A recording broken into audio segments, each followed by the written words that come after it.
Bom dia, alunos, tudo bem? Vamos rever agora tudo que a gente já aprendeu durante essas primeiras 4 aulas, beleza?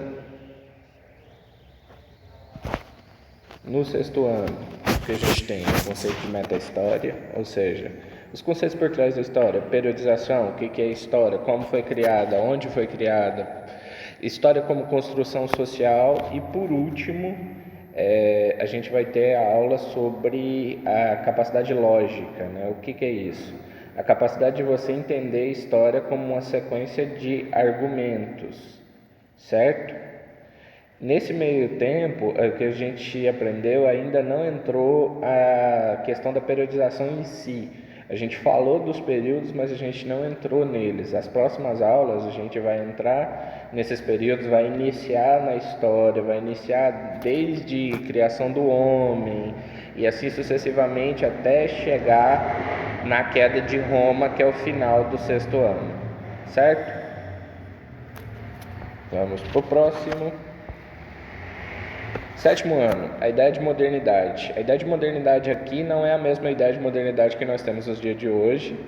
A ideia de modernidade aqui é navios, é vapor. Estamos iniciando as grandes navegações, a busca por especiarias, certo?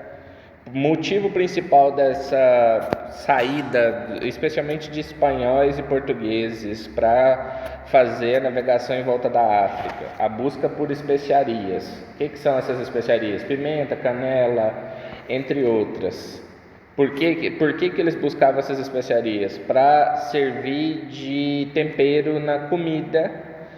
E por que isso era importante? Porque elas eram muito caras, não se produzia esse tipo de produto na Europa. Então, assim, por exemplo, açúcar era um item extremamente raro, já foi usado como presente de casamento da Rainha de Castela, certo?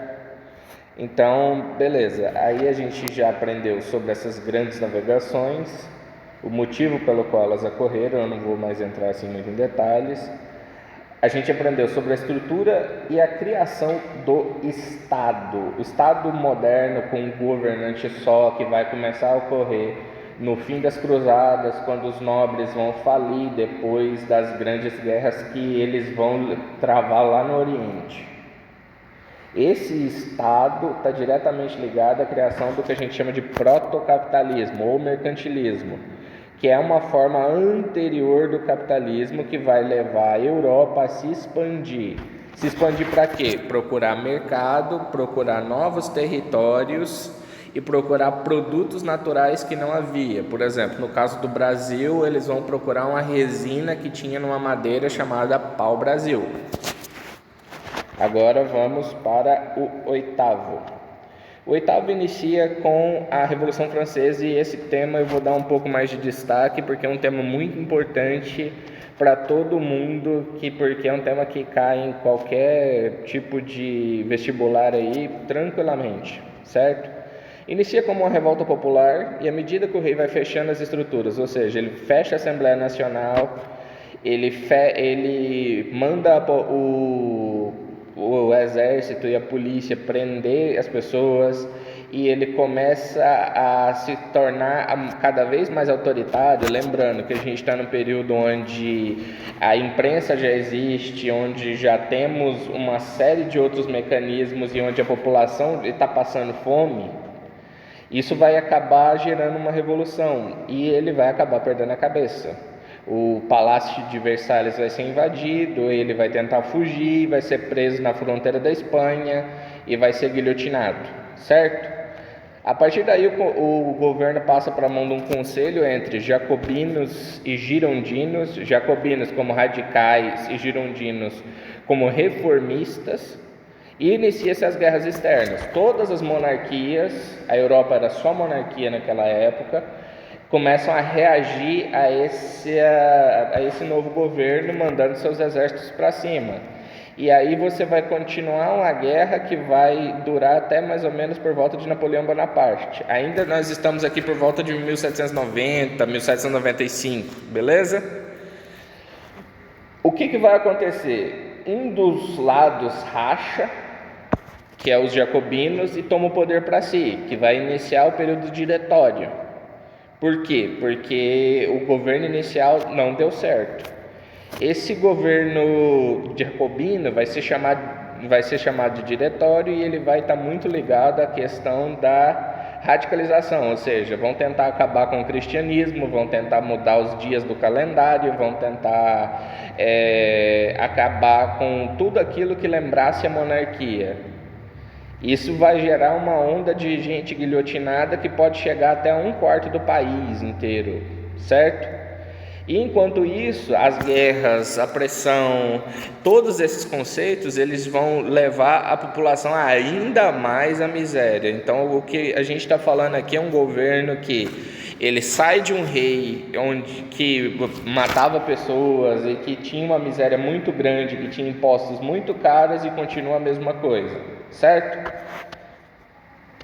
Esse contexto todo que a gente lidou há pouco, ele vai gerar uma revolta, e nesse interim, um oficial do exército, herói das guerras na Itália e no Egito, vai subir ao poder e pouco a pouco vai começar a vencer batalhas. Ele vai vencer 5 colisões de países e vai tornar o seu nome tão notório que vai criar um período da história para si, né? O período napoleônico, que vai ser marcado por um confronto entre Inglaterra e França, onde a Inglaterra vai sair como a melhor marinha, ou seja, ela vai sair como senhora dos mares, e a França vai sair como o melhor exército. Nenhum dos dois vai conseguir vencer um ao outro.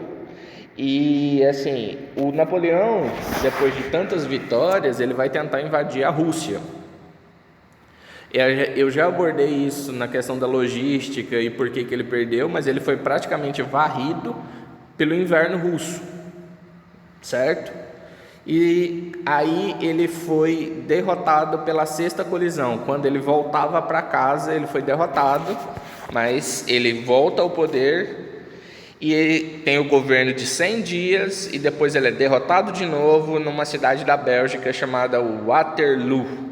E depois disso a gente tem o Congresso, né, em Viena, onde as grandes potências da época, que saem vitoriosas contra Napoleão, vão decidir o futuro tanto da Europa quanto das colônias na Ásia e na África. Por exemplo, Portugal, que vai ter um papel muito irrelevante na guerra, vai perder colônias nos 3 continentes. Ele só não perde o Brasil porque aqui era uma situação que era muito atípica, certo? E por fim nós temos o 9º ano, onde a gente tratou até agora da origem da internet, como funciona a internet, ou seja, quais os mecanismos que estão por trás, quem é você nas redes, né? Ou seja, a sua participação nas redes sociais, por que você segue determinadas tendências, neuromarketing, e principalmente o perigo das redes sociais, tanto o perigo de você ter seus dados vazados, quanto o perigo de hackers, certo? É isso que a gente viu até agora. Muito obrigado, tenham um ótimo dia.